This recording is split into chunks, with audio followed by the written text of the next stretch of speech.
Assalamualaikum warahmatullahi wabarakatuh. Perkenalkan, nama saya Adina Nur Fadilah, NIM 22402091. Hari ini saya akan membuat video tentang kajian teks Arab materi ke-7 sampai dengan ke-12. Yang dosen pengampu yaitu Bapak Ali Nur Rafiq. Kelompok 7 yaitu adalah perkara yang membatalkan dari sholat. Yang pertama adalah sesuatu yang membatalkan sholat ada beberapa perkara, yaitu berbicara dengan sengaja, kedua itu bergerak dengan terus-menerus, lalu yang ketiga dan keempat itu adalah buang air kecil dan besar, yang kelima adalah terbukanya aurat secara sengaja, yang keenam adalah niat keluar dari sholat, yang keenam ada membelakangi kiblat. Lalu perkara yang membatalkan sholat adalah mencegah orang lewat. Lalu perkara yang tidak membatalkan sholat adalah mencegah orang lewat, membunuh hewan, dan al-furu makmum yang berbeda di belakang imam, mengoleksi bacaan atau gerakan imam yang keliru, dan menjawab salam dengan isyarat. Lalu yang terakhir adalah membersihkan tempat sujud. Lalu selanjutnya adalah perkara yang dimakruhkan dalam sholat. Suatu hal yang dimakruhkan dalam sholat adalah bermain-main dengan tangannya, bajunya, janggutnya, atau yang lain tanpa ada maksudnya disyaratkan. Misalnya ada menyeka keringat atau batu kecil yang ada di wajah. Apabila gerakan itu dilaksanakan oleh pelaksana sholat, masih dalam kategori wajah atau gerakan yang tidak dimakruhkan, seperti menjentikkan jari dan mengepalkan tangan. Sholat itu merupakan gerakan tangan, itu untuk meletakkan gerakan tangan di pinggangnya, dan dimakruhkan pula bagi mereka yang menoleh kanan dan kiri di luar rangkaian ibadah sholat, seperti untuk melihat keberadaan tasnya atau yang lainnya. Terus yang selanjutnya adalah tuntunan sholat apabila ada tertinggal ataupun terlupa. Apabila yang ditinggalkan adalah tuntunan fardu dan makruh sholat, maka sholat itu dianggap tidak sah jika terlewatkan sampai jauh. Apabila terlewatnya masih dekat, maka segeralah kembali di posisi akhir yang terlewatan dan melanjutkan sholatnya tersebut. Materi yang ke-8 yaitu adalah faslun sholat jamaah atau bab sholat jamaah sebelum faslun, atau sholatul ibain, sholat hari raya, yaitu memiliki pengertian kata sholat berakar dari bahasa Arab yaitu sholat usolli yang artinya adalah berdoa, sedangkan menurut bahasa terdapat dua pengertian. Yang pertama yaitu berdoa dan juga bersolawat. Sedangkan menurut istilah, sholat merupakan suatu ibadah yang mengandung perkataan, perbuatan tertentu yang dimulai dengan takbir sesuai dengan salam. Lalu syarat-syarat dari sholat jamaah sendiri adalah mengikuti semua gerakan dari imam, mulai dari takbiratul ihram sampai dengan salam. Lalu harus niat menjadi makmum. Yang selanjutnya adalah tidak boleh berdiri lebih depan daripada imam dan juga tidak mendahului gerakan dari imam tersebut. Selanjutnya adalah sholat jamak qashar. Sholat jamak itu merupakan pengumpulan sholat duhur dan juga sholat asar ataupun sholat maghrib dengan isya menjadi sholat yang pertama yang disebut yaitu jamak takdim, atau yang di waktu sholat kedua yaitu jamak takhir. Pada prinsipnya dalam situasi dan kondisi yang normal sholat wajib harus dikerjakan sesuai dengan waktunya yang telah ditentukan. Akan tetapi apabila dalam keadaan berpergian atau sesuatu hal tertentu, boleh dijamak. Macam-macam dari sholat jamak itu ada yang jamak takhir dan ada jamak takdim. Terus selanjutnya adalah pengertian dari sholat Jumat. Sholat Jumat tersendiri merupakan sholat yang dilaksanakan oleh kaum laki-laki yang sudah balik dan berakal. Salat yang dilaksanakan yaitu adalah 2 rakaat sesudah khutbah pada waktu duhur dari Jumat. Ada beberapa syarat sholat wajib sholat Jumat. Yang pertama adalah beragama Islam, yang kedua adalah laki-laki, yang ketiga balik, 4 berakal, 5 tinggal menetap atau bukan musafir atau dalam perjalanan, yang terakhir adalah tidak sakit atau terkena udzur syar'i.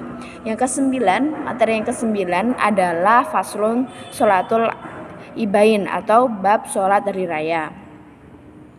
Sholat hari raya merupakan sholat yang kita kerjakan pas hari raya, bisa hari raya Idul Fitri ataupun hari raya Idul Adha. Sedangkan menurut Zainal Arifin Jumaris dalam bukunya mengatakan bahwa kata Id berasal dari ad-ya udatun yang berarti mengulang kembali suatu pekerjaan atau perbuatan dalam memperingati suatu peristiwa atau kejadian yang paling, atau juga dinamakan Aid karena kembali berulang-ulang setiap tahun dan mengalami kegembiraan baru. Lalu menurut ulama Hanifiyah, beberapa pendapat yang menjadi syarat wajib dari sholat hari raya Idul Fitri sendiri yaitu hadirnya imam. Lalu yang kedua adalah dilaksanakan di tanah lapang yang dilakukan oleh banyak orang. Yang ketiga dilakukan secara berjamaah. Terus 4 itu adalah balik, imamnya balik. Lalu 5 itu berakal, 6 merdeka, 7 sehat badan, dan juga diakhiri dengan khutbah mukmin. Yang ke-10, materi yang ke-10 merupakan faslun sholat khauf, yaitu sholat dalam kondisi genting. Sholat khauf itu berasal dari kata bahasa Arab yang terdiri dari 3 huruf, yaitu kha, wawu, dan fa, yang berarti menunjukkan getar atau terkejut. Kata khauf menurut Kamus Besar Bahasa Indonesia adalah kata benda yang memiliki arti ketakutan atau kekhawatiran terhadap sesuatu. Secara terminologi juga, khauf itu merupakan suatu sikap mental yang merasa takut kepada Allah Subhanahu wa taala karena kurang sempurnanya suatu pengabdian seorang hamba. Langsung saja berapa perbedaan antar aturan ya. Yang pertama adalah jumlah rakaat dari sholat khauf menjadi lebih sedikit dari seperti sholat biasanya. Lalu yang kedua juga, sholat khauf itu terdapat dilakukan dalam keadaan berdiri, duduk, ataupun hal-hal lainnya. Lalu ada beberapa penyebab kita diperbolehkannya sholat khauf, yaitu dalam konflik dan jika terancam sesuatu.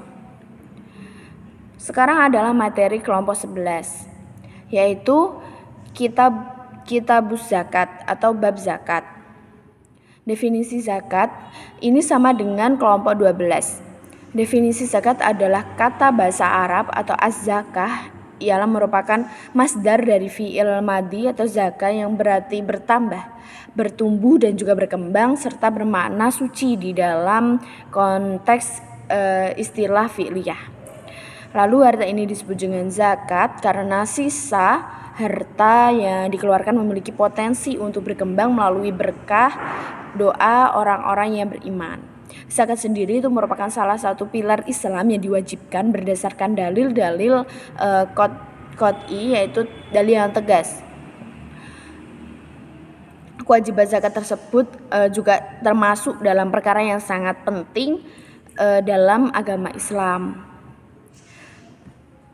Zakat itu dibagi menjadi 2 ya. Ada zakat mal, yaitu zakat barangan kita yang kita miliki, yang memiliki manfaat.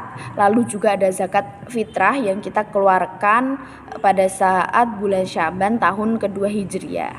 Ada beberapa rukun zakat, diantaranya adalah yang pertama proses penganggaran hak milik dari sebagian harta yang wajib dikeluarkan zakatnya. Yang kedua adalah penyerahan harta tersebut dari muzaki kepada orang yang bertugas atau orang yang mengurusi zakat amil. Yang ketiga adalah penyerahan amil zakat kepada yang berhak menerima zakat. Yang terakhir adalah kelompok 12, yaitu nisab zakat emas sampai dengan 5 golongan yang tidak diperbolehkannya diberikan zakat. Kan tadi udah kita lihat beberapa definisi dari zakat tersebut. Sekarang itu adalah orang yang boleh dan tidak boleh mendapatkan zakat tersebut. Zakat emas dan perak syariat Islam memandang emas dan perak itu sebagai harta yang potensial. Selain berfungsi sebagai perhiasannya indah, emas juga itu berfungsi untuk alat tukar menukar di masa ke masa. Jenis dari zakat itu ada nisab zakat pertaniannya berupa biji makanan yang mengenyangkan dan buah-buahan adalah 5 wasok. Lalu ada zakat perniagaan, ada zakat dan juga ada zakat fitrah. Terus ada golongan penerima zakat. Siapa aja sih yang berhak mendapatkan zakat?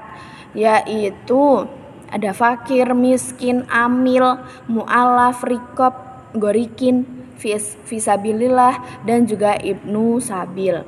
Lalu juga ada beberapa golongan yang tidak diperbolehkan untuk menerima zakat, yaitu orang kaya, kerabat Rasulullah, keluarga Nabi, dan juga kafir. Lalu adalah budak yang masih bersama dengan bunda dari orang.